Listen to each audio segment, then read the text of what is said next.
The truth is, I don't even like running. I mean, y'all know that anyway, but I love the feeling of pushing myself and giving my training a real purpose. That's why I like to do things like Spartan races. They are the perfect tests of all-around athleticism. They have 5K, 10Ks, even halves and ultras, but with obstacles along the way, even throwing spears. Cardio meets strength and purpose. Try it out. Use code SpartanDad, and you can get 25% off any Spartan race. It'd be fun. Let me know you're doing it. I'll go try and do one with you. It's a lot of fun. It's a great time. Use code SpartanDad for 25% off a race. Have fun plans for the outdoors? Make the memories last with the best outdoor coolers and drinkware. Celebrating 10 years of cool, Orca was founded in 2012, born from the idea of making a hard-sided cooler that beat out all the rest. Orca coolers are built to be as strong as the adventures you take them on. That's why they have a lifetime warranty while giving you world-class maximum temperature retention. Orca's drinkware offers the same high quality, keeping your drinks icy cold or hot for hours, and they look great while doing it. Their stainless steel, vacuum-sealed tumblers and martini cup are perfect companions for your next outdoor adventure. Go to orcacoolers.com/bourbon for 15% off your order. That's orcacoolers.com/bourbon for 15% off. Orca, make it last. Today's show is also sponsored by our friends at distilleryproducts.com. If you are a store, you're a group, you're a blog, you're a podcast, you're a distillery, whatever it is, you need laser-edged glassware at wholesale prices. Reach out to me. I'd be happy to get you in touch with the whole family behind distilleryproducts.com doing amazing things. We use them. You should too at distilleryproducts.com. You know, I'm not the best with social media. You and I obviously know it, and most people that follow us even subtly would definitely know it. But I've been seeing, where you throw up on these, stories or reels or whatever it is the Instas call them, these ask me anything question things. Well, I don't understand why when you get one about me, you don't relay text it to me. Or if it might be pertinent to me, I don't get a text saying, Zeke, what would you reply? What are your thoughts? Which one in particular are you talking about? I mean, I've seen a lot lately. I'm a little butthurt. I'm not going to lie. Because I know it is your group of friends that are trolling me or trolling you. I mean, I don't take Zeke questions very seriously. And I'll be honest with you about that because I know who they are half the time. I mean, even though it's anonymous, said this over and over. I like the anonymous questions because I feel like people are more open. I do feel like people know that you're not on social media, and there's a certain group of people that might be named Tom. They might be from New York. Like there is a certain group of people. Tom is from Chicago. We have another friend from New York, and it's those people that ask the Zeke questions. I know because they've reached out to me on the side on it. So like I know who's doing it. Well, even there's general ones like, what do you guys think? Well, you guys is not a singular answer. Well, you've been very busy. It's also the reason why every single time I do an interview, you're on assignment. So you're a busy guy. I don't think you have the time to write me back. If you want me to reach out to you, I do it every Friday night. Sometimes I go into Saturday. So like have your phone ready. I know you're going away this weekend. So what am I going to do? Text you and then wait 8 hours for you to respond because you're with your boys? I mean that, or I could probably send you a really good, I mean, less than sober answer. It might depend on how the game's going too. Because if Georgia's getting beat, you're going to get some crass. I feel like this is backfired for you because at the end of the day, it's either I answer the question or I wait for Zeke time, and we all know shit's got to get done at some point. I'm just saying, it's the thought that counts, right? All right, I'll ask you the question. I'll still post the answer, and I'll see how long it takes you to respond. There you go, then. Perfect. Glad we could agree to disagree. If only my relationships work that way. I think they have, bro.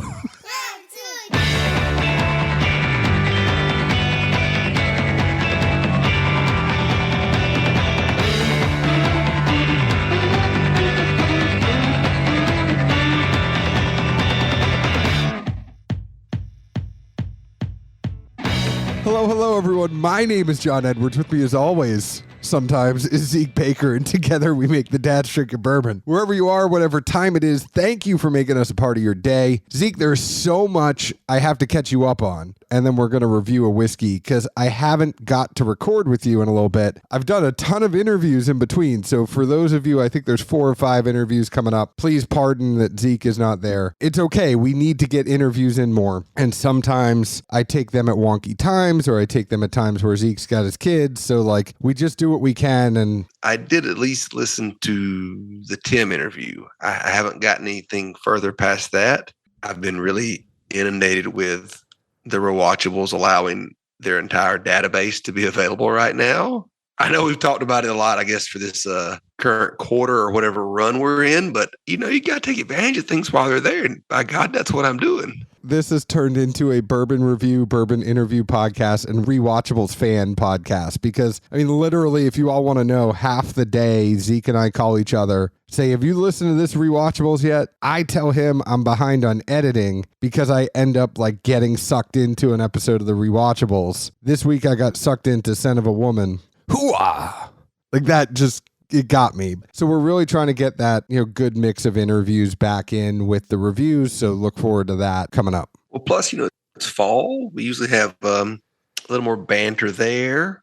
Yeah. Football's coming back really, really soon. Sports-wise. Sports. Venus's final round. Or rounds. This is pretty crazy that she is just, they had that whole ceremony for her, thinking that was going to be her last match. And she's like, no. I'm not done. And then wins 2 more. So yeah, then she knocks off number 2. Yeah. I think she plays again, tomorrow? We're recording this on Thursday, candidly for everyone, but she's even playing a doubles match with her sister that they let them add in. I'm sure. I think they played the doubles match gesture today. Oh, was it? Okay. Yeah. I saw that, but I saw they also were like basically last minute. Hey, if I'm retiring, me and my sister want to play. Can we play? Like, what are you going to do? Say no? It is pretty crazy, though. There's nothing better than that aging superstar. Like, there's nothing better than the person who's going out. As much as I hate to say it, Peyton Manning, his last season winning in Denver, like, there's just something about that superstar that is on their way out, and then they come back and get that last win or the deep run. It doesn't even have to be a win. It's just a deep run at that age, especially like tennis is so demanding and you're 40 years old and your body does. I know, hell, we're right there, and your body doesn't work the same way it used to. You get a little more cricks that you didn't have before, and the fact that you're doing that at 40 is crazy. Yeah, I caught flack for not going to Live on the Green tonight. I'm like, man, it's the one time per year I might get to see my boys from school. I'm resting. I'm sorry. Yeah, I do want to go to Live on the Green tomorrow, though. We'll see. I'm trying to convince the family because the Wild Feathers are playing. That's my boy Brett's band. Shout out to the Wild Feathers. Everybody go listen. It's not once a week anymore? Well, no, once it gets to a certain point. So it's once a week, and then once it gets to the last week of August, first week of September, first weekend, they do Thursday, Friday, Saturday, Sunday. Oh, because this is the first weekend of it, though, right? Is it the first weekend? Yeah. It is Live on the Green Music Festival, September 1st to September 5th. Just one big blowout now. It's just one big blowout, it looks like. It used to be every Thursday night, but now it's just one big blowout weekend. Yeah, it was like 6 weeks worth. It was a good time, especially once it got cooler towards the end of the run. For those of you that are listening that don't live in Nashville and understand this, Live on the Green was this concert series that was on the courthouse lawn, and it's free. So all you do is you just have to show up, and there's awesome bands playing. Even looking at this, like tonight was Sheryl Crow, tomorrow is Moon Taxi, Santa Gold Coin, Yola, Arrested Development is playing. Like, there's some awesome people playing, and it's all free. So all you got to do is show up to the lawn, and yeah, there's like VIP tickets and stuff, but it used to be every Thursday, and I lived literally right across the street from this. So I could open my window from my apartment and look out and watch Live on the Green. I miss it. But speaking of parties, there's so much stuff I got to update you on. Kentucky Bourbon Festival. There is an evening in white with bourbon beats and bites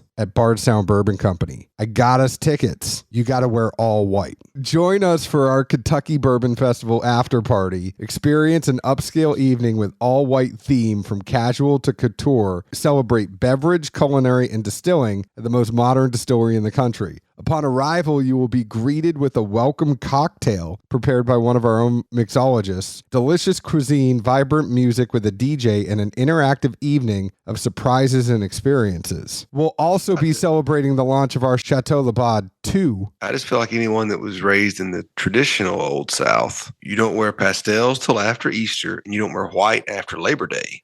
Those are two hard rules you don't break. And I almost said the F-bomb because you don't.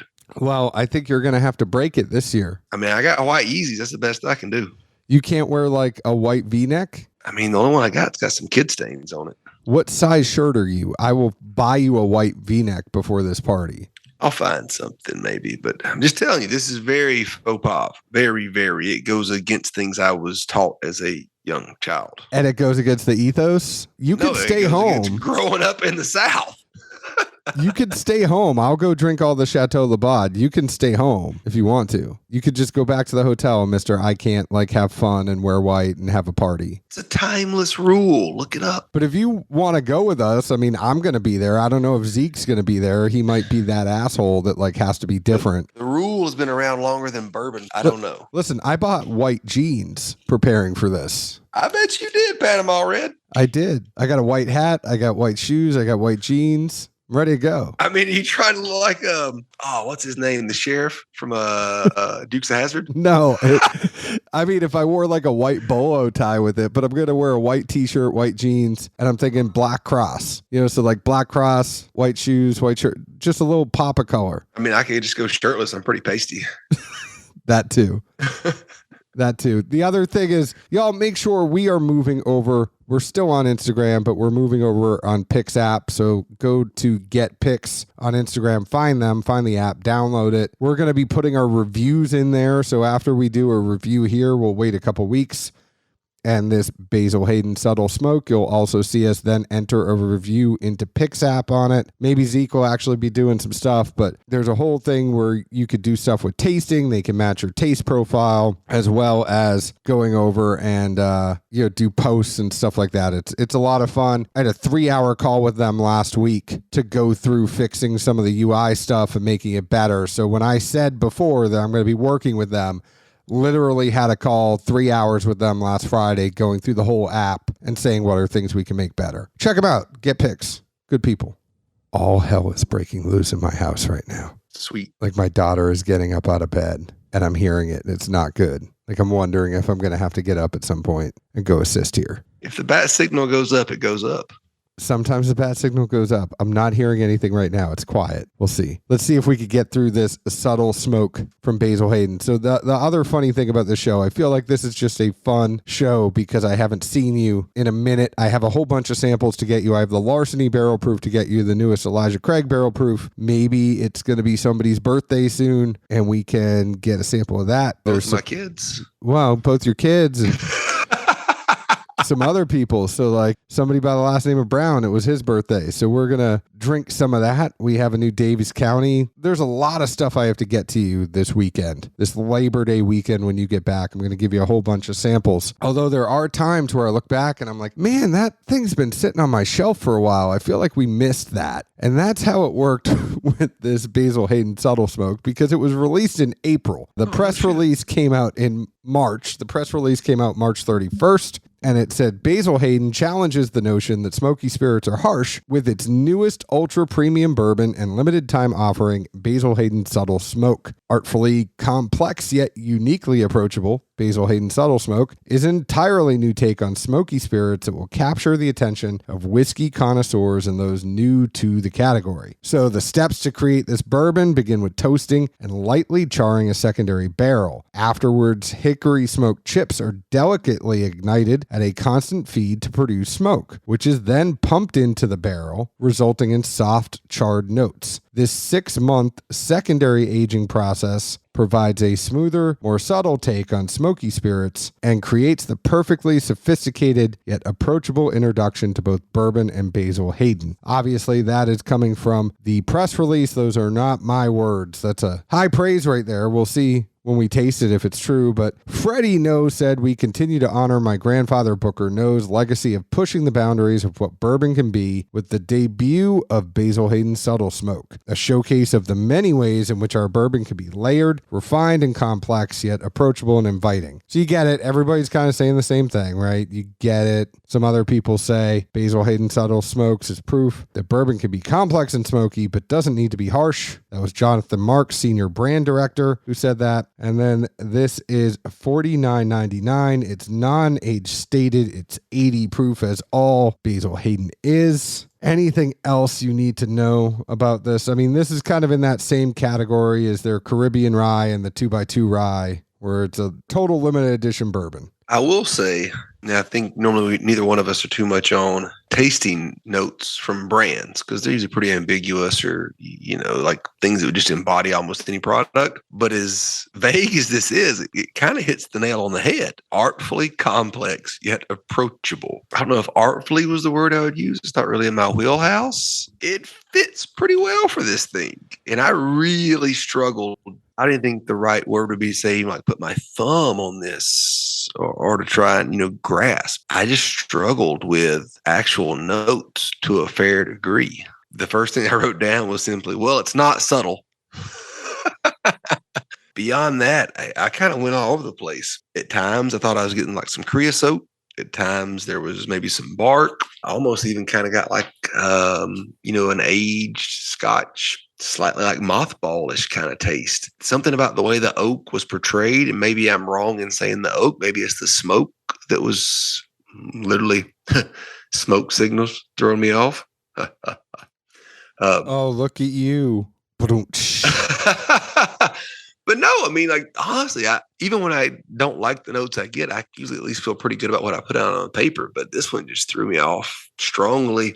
Circling back around, tried it some more later. I almost thought it might be like an odd, herbal tea to a degree. I assume this has the rye grain in it and not the rice, but kind of back to that whole like herbal tea sense. There was enough warmth to it to kind of mimic like having literally just a warm herbal tea. And I thought that the finish kind of lingered to the same profile. I didn't dislike it by any means, but I just couldn't put my finger on hardly any of it. That's why when you read off that note from the brand, I'm like, I can't disagree for once. The only thing that I am 100% certain on with this pour is smoke. I think that is the easiest way to put it, right? Like the nose, maybe some vanilla and smoke, and the taste is some smoke, and then the finish is that tea, but like the front of the palate is just smoke. Like when you listen to the process and it's like they get these secondary barrels and then they pump a whole bunch of smoke to it. You're like, man, that's kind of gimmicky. And then you taste it and you're like, oh shit, this is like smoke. And it is 100%. I mean, where they say bourbon can be complex and smoky, but it doesn't need to be harsh. You think that's some marketing bullshit. Right? And I'm like tasting this and I'm like, man, it goes down easy. It's smoky as hell. It's like literally when you have one of those smokers like that people can buy now and you smoke your drink before like you have a smoked old fashioned. This will make a smoked old fashioned without even having to like burn wood in it. They've already done it for you. It's captured in this bottle. I just wonder, again, it's my biggest problem with Basil Hayden. Like, I wonder what this would be. I'm not even saying it needs to be cask strength. And I know like people are going to say, okay, well, that's old granddad when it's Basil Hayden at 100 proof. But like, I really would love to have this smoky one at 100 proof, just so that it had a little bit of meat on the bones. Like when you taste it, I think, you get the vanilla, you get the smoke, you get the tea, but you're not getting like an oomph. Like it's still got that thinness to a Basil Hayden, and I just need something a little thicker. Like I need something that carries a little more weight, punches a little bit harder than the Basil Hayden, but I don't dislike it in the sense of like, I like the innovation. I like where it's going and I think it could be interesting. It's just where it is now is not my jam, but I'd like to see Freddie play with it more in the future. I mean, I definitely agree with you there. And I would say my only gripe, maybe not even the proof, like I would like to see it ramped up, but literally they got to take subtle out. There's nothing subtle about this domination of a profile. Like, it's like saying somebody subtly farted and they cleared out a 10 by 10 room. No, you crop dusted everybody. There was nothing subtle about that, man. Come on, own it. This needs to be like Smoke on the Water. Basil Hayden Smoke on the Water. Because even when you drink it, I mean, think about it. If it was a little bit higher proof, it would be like dun, dun, dun, dun, dun, dun, dun. But I mean, it's also kind of interesting to me, and almost, I guess, a two-part thought I had. As much as we kind of gripe about people mimicking quote unquote innovation versus having their own. The only other product that I can think of that's done something similar would actually be, local Kerry Bringle with his, 12-year peg leg porker, where he takes, actual chips from his smoker and fire pit that he's cooked barbecue on. And he uses those in with the whiskey, and it gives it a much more noticeably different profile. Kudos on finding some, new type of innovation. And that kind of leads me into my second part of what I would say, though, before to cut you off, and then I want you to go to your second part. Kerry Pringle's stuff, it's funny because that hickory barbecue stuff, that really like makes me hungry. Like, this is a completely different type of smoke. You know what I mean? Fair enough. I was just saying, it's not like, hey, we're putting out a sherry finish. Oh, yeah. Woo. Like I taste the barbecue, and the peg leg stuff. I taste it, and it's totally me being me. But that peg leg stuff comes out, and I'm like, I could really go for some pulled pork. What about you? Sorry, your second point after I derailed you. I think you derailed yourself more than you derailed me, because there's probably going to be a barbecue sandwich later in your future. Pork. But the other thought I had was, I feel like in the past 12, 16, 18 months, we've definitely seen more innovation from brands that are huge brands, big staples. And I think a lot of us just kind of like assumed, hey, don't rock the boat. You're making more than anybody. Why worry?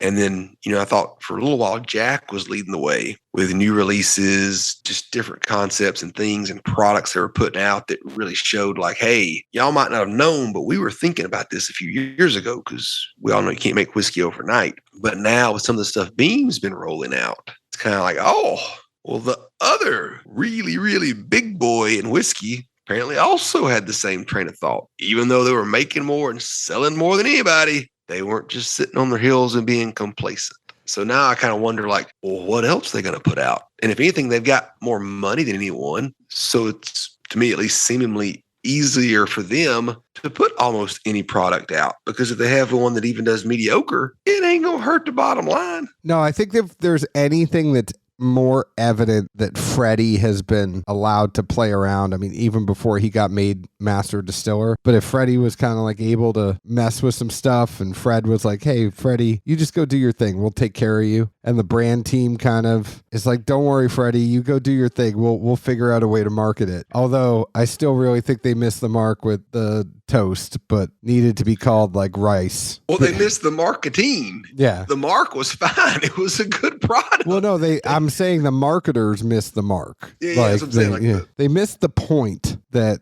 rice was the most interesting thing about Basil Hayden Toasted, not the toast. But I think the subtle smoke, and maybe it's, thank God Tim's on the brand team now. Tim, this is not subtle smoke. This is like punch you in the face smoke. Yeah, it's like, I mean, I don't know about you, but I mean, the one thing I can at least claim to my kids I never really did was that I've never smoked a cigarette. Like, I got one thing I can say I didn't do. But, if you ever like made out with somebody who was a smoker, it was a really weird experience. Like it just like overwhelmed you. Like that's what this is almost, kind of like, whoa, like that don't taste like whiskey at all. Like that is smoke. but it's not as bad as cigarettes. It's like, it's not Forrest Gump coming in the room, Lieutenant Dan going, what happened? She tasted like cigarettes. At least that movie conditioned me not to flinch. I'd be up for trying at $50. You can't really tell people don't get it. If you like a smoky profile, go ahead and get this. I'd like to see them take some other juice, like some other beam stuff besides the Basil Hayden, and play around with this smoke and see what happens. At least for like bartenders and mixologists, I think they could make a lot of awesome drinks from this. And that's not a cop-out by saying that. I really think it's unique and it brings that smoky flavor to it. I wonder if just having the smoky flavor on its own and not having the other components of a cocktail is maybe what's holding it back a little bit for me, where like I like the smoke, but I like the smoke and. I'm with you. And honestly, if they put this product out, let's be honest, they didn't just pump smoke into one set of barrels or put one product in a set of barrels that were pumped full of smoke. You and I both know if they spent the time to do it for one, if you've got that far in the scientific process, you're going to have variables that I can't imagine anyone's mind not working like that. Totally understand. Who knows how long we have to wait to see those if we ever do. Yeah. Anyways, thank you, Basil Hayden, for sending this our way. Go ahead and find us on Facebook at Dad's Drinking Bourbon, Twitter at Bourbon Dads, Instagram at Dad's Drinking Bourbon. Please leave us an open and honest review, just like we leave an open and honest review about the whiskey we drink. You can also find us on Get Picks. Zeke, where else can the folks find us? Normally good old Nashville, Tennessee. This weekend I will be in the great state of Georgia, hopefully watching the Dogs open off their season by rolling the Oregon Ducks with some of my closest family from pharmacy school. Cheers. Ciao. Go Cats.